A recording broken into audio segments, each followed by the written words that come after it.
República, vale a pena mencionar que, estudando a situação de Moçambique, nós estamos a viver agora um paradigma que, de alguma maneira, entrou sem nós nos apercebermos. O nosso governo, que é dirigido, na verdade, pelo Partido Frelimo, está num momento agora que, se eu posso usar uma linguagem, desenvolveu algum tipo de imunidade à crítica. Okay?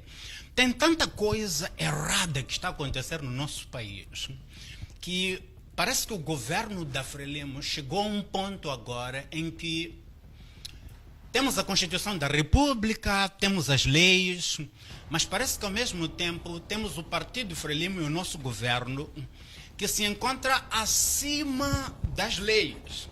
Em outras palavras, a Constituição da República e as leis não são para todos. A Constituição da República e as leis servem para o cidadão normal.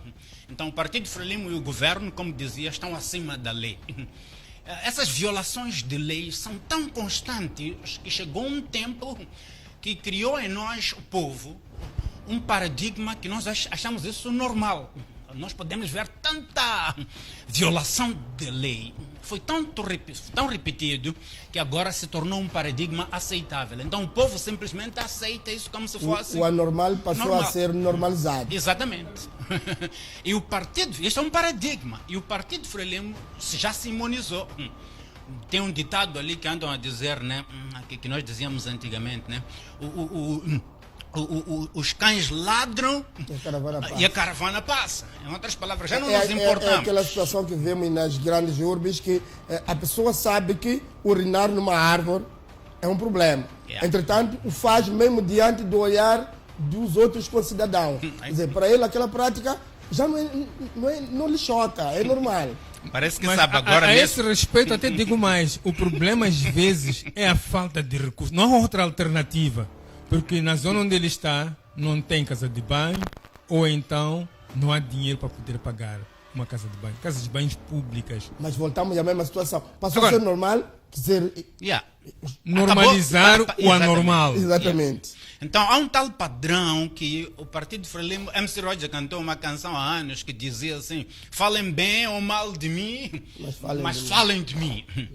Então, o governo já não se importa. Parece que chegou um momento que vocês podem fazer crítica o quanto quiserem.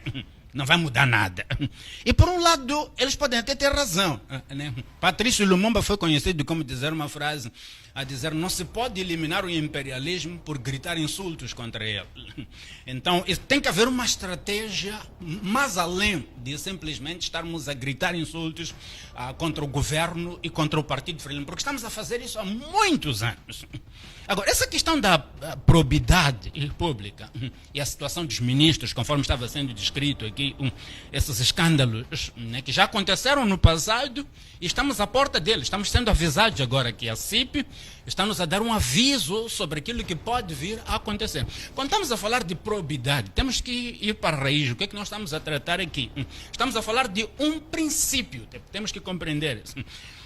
É um princípio, então, que define certos deveres, okay? Certas obrigações e certas responsabilidades que o funcionário público ou o servidor público tem. São responsabilidades, são deveres. Então, não é uma coisa que a pessoa escolhe se quiser ou não. Tem obrigações.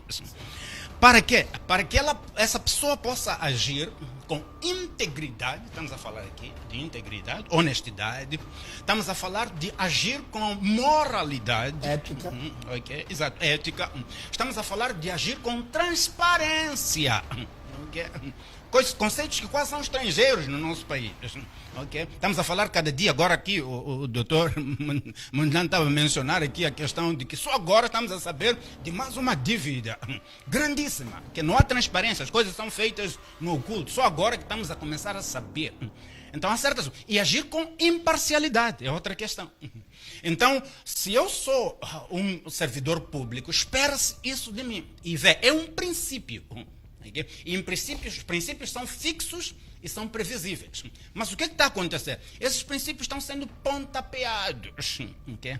Agora, por que isso acontece? Eu gosto de ir à raiz do problema, sempre falo, né? Alguém disse, para cada 1000 pessoas que estão lidando com as folhas do mal, existe uma que está olhando para as raízes do problema. Qual é o problema que está a acontecer com Moçambique e qual é a solução?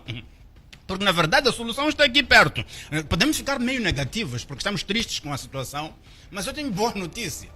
A revolução já chegou e as coisas não vão continuar dessa maneira por muito tempo. Então, por um lado, eu estou triste, mas por outro lado, eu estou muito animado, porque há certas coisas que você não tem como parar, como mencionei da outra vez. Vitor Hugo disse, né? Não há nada no universo mais poderoso do que uma ideia cujo tempo já chegou. O tempo da revolução já chegou e não há armas, não há nada que vai impedir com que isso aconteça. Então, o tempo do... O que está acontecendo? Por que existe tanta corrupção no nosso Estado e tanta violação, né? Das normas? Das normas. É simplesmente porque nós temos que compreender que é uma questão de paradigmas. Nós chegamos a um ponto em que nós padronizamos o mal. Existem dois problemas. O primeiro tem a ver com o indivíduo, que é corrupto por dentro, por si, okay? Com andar tempo eu vou explicar isso ali, mas são dois problemas. O primeiro é a pessoa, okay? Que precisa de transformação. Um corrupto não pode agir com integridade, e eu vi com detalhes sobre isso. E o segundo tem a ver com o sistema, em que a pessoa se encontra. Então, as duas coisas estão corrompidas. As pessoas são corruptas por dentro. E precisa-se resolver essa questão da corrupção. Está no ambiente Exato. que catalisa esse... E o ambiente também encoraja agir com corrupção, agir com desonestidade. Então nós precisamos resolver os dois problemas. E parece que dentro desse sistema não ser corrupto é sinônimo de vergonha. Exatamente. Então o próprio sistema, como eu já estava a dizer, já encoraja. Agora,